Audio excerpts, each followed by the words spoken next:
They just want profit. They don't want ownership. Ownership is fantastic until you go broke. But people realise that in business, they want profit. And so if they can, like the model in Singapore, if they can be part of a nation's development where it's highly profitable for them and both parties are benefiting, then they're in.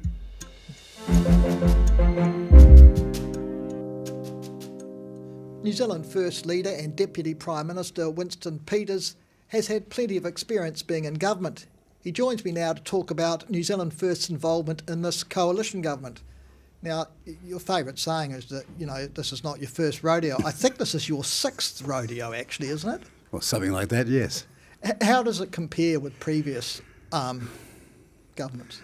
Well, they're all different, and my memory of the past ones is the people you can rely upon to keep their word, who haven't shaken your hand and entered a coalition agreement, honour it, and then those that keep on trying to scheme and plot and work around it to get to where they didn't mention when they were in the coalition negotiations, but where they always wanted to go.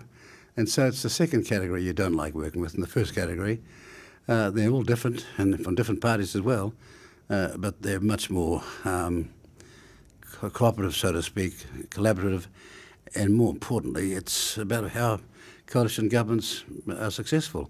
I mean, there was a party in Germany that was a minority party or small party, but it was in a coalition for 42 years. So, see, they can work.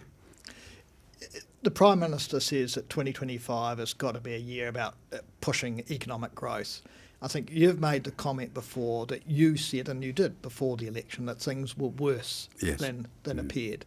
And also then questioned the validity of tax cuts, which did go ahead. I mean, what's your view of 2025 in terms of what the government needs to do to try and get growth and gender growth? We'll just go back on the question of tax cuts. It wasn't a matter of going back on the promise that National made, but what I was trying to stress to them is, look at the picture seriously. If you find you come to government and the situation is much worse than you thought, then the public will forgive you for putting off the tax cuts for one more year, delaying your promise, so to speak, but not betraying your promise, because they will then get, with great clarity, just how serious things are. That was an opportunity lost. Now, that's still my view, but we ended up having to sign a coalition agreement because the negotiations go that way, where the tax cuts came in 2024. The public would far more believe us about how serious things were if they were putting it off for a year. But looking at 2025, what do you see as the key things the government can do to help promote growth? Well, that's a long question you're asking in terms of its subjects, and the substance of it is huge. But I suppose the one thing that I could do in 2025 is get it clear in our head what it is that will attract international investment to our economic growth advantage, our export growth advantage, and our added wealth advantage. You've got to answer the critical question, why New Zealand?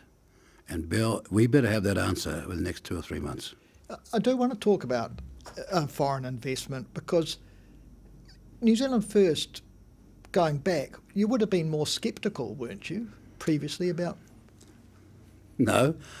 Years ago, I was lucky to spend considerable time with the finance minister of a country called Taiwan, a country that had the second highest population density to Bangladesh, no resources at all, and yet they were a world standout success.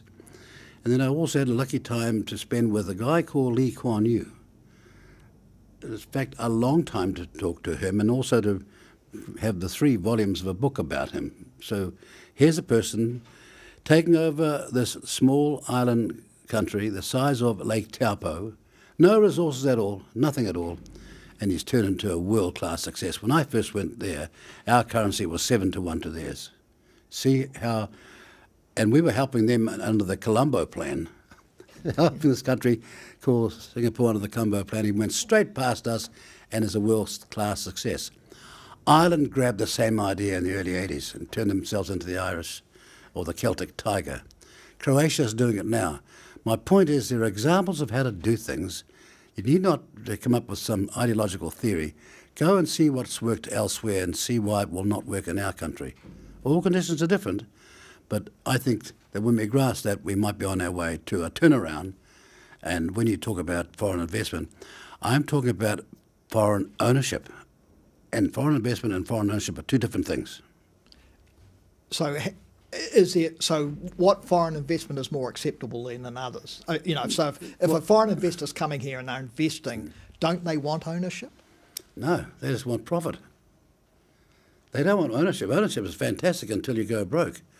But people realise that in business, they want profit. And so if they can, like the model in Singapore, if they can be part of a nation's development where it's highly profitable for them and both parties are benefiting, then they're in. For more content just like this and all the latest business and political news, head over to mbr.co.nz.